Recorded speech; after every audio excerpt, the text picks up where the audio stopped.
ভাই বারবার শুধু আমার সাথেই কেন এমন হয় আমি আসলে কিছু বুঝি না। এর আগে একবার পিক্সেল 7 প্রো কিনে ধরা খাইছিলাম। এখন নিজে ব্যবহার করার জন্য একটা নাথিং ফোন 2 প্রো কিনছি, সেই ফোনটাতে এখন দেখি নেটওয়ার্ক ইস্যু। আরে ভাই আমার সাথেই বারবার কেমন এমন হয়, আপনারা কেউ বলতে পারেন? আচ্ছা যাই হোক, যারা রিসেন্টলি নাথিং ফোন 2 প্রো কিনতে চাচ্ছেন তাদের জন্য একটা ওয়ার্নিং হইতে পারে, যদিও বারবার আমি কিনে এক্সপেরিমেন্ট করে আপনাদের সাথে এটা এক্সপ্লেন করি।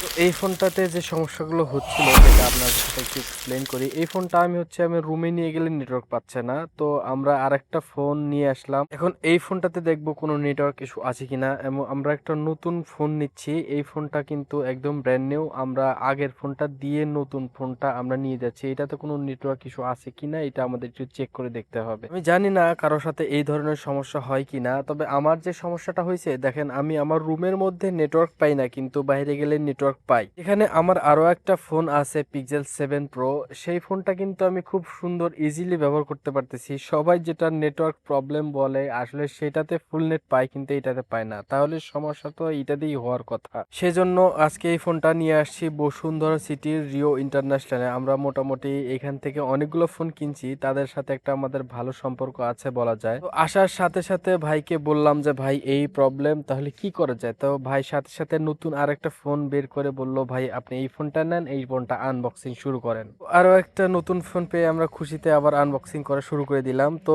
বলল যে এই ফোনটা নিয়ে ব্যবহার করে দেখেন যে এই ফোনটাতে নিয়ে কোনো প্রবলেম হয় কিনা। এটা ইলেকট্রনিক্স ডিভাইস, একটা তো প্রবলেম হইতেই পারে, তো আপনারা এইটা নিয়ে ব্যবহার করে দেখেন এটাতে কোনো প্রবলেম হয় কিনা। তো আমরাও সেটাই ভাবলাম যে একটা ডিভাইসের সমস্যা হইতেই পারে, তো আমরা আরো একটা নতুন ফোন নিয়ে নিচ্ছি। তো আগের ফোনটা আমরা ঘুরে দিচ্ছি, তো আগের ফোনটাতে যে যে ডাটাগুলো ছিল সেগুলো এখন আমরা ট্রান্সফার করে নিব।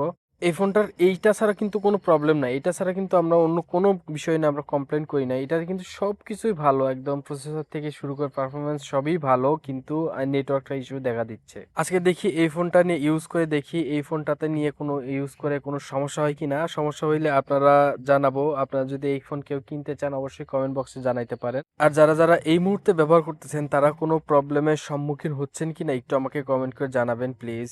বিষয়টা এমন ভাই, জানেন সারা জীবন সরিষার মধ্যে ভূত খুঁজতে গিয়ে আজকে নিজের বাড়িটার মধ্যে ভূত ঢুকে পড়লো, এমন একটা ঘটনা আমার সাথে ঘটলো। আসলে কি বলবো, দুঃখের কথা। যাই হোক, ফোনটা নিয়ে সুন্দর করে আপডেট দিয়ে সবকিছু সেট করছিলাম, কিন্তু এটা এখন আবার নতুন করে সবকিছু সেট করতে হবে। এটাতে আসলে দেওয়া থাকে অ্যান্ড্রয়েড 13, অ্যান্ড্রয়েড 13 থেকে 16 পর্যন্ত আপডেট করতে হয়, মানে বেশ খানিকটা সময় লেগে যায়। তো আজকের ভিডিও এ পর্যন্তই, দেখা হচ্ছে নেক্সট কোনো ভিডিওতে, সে পর্যন্ত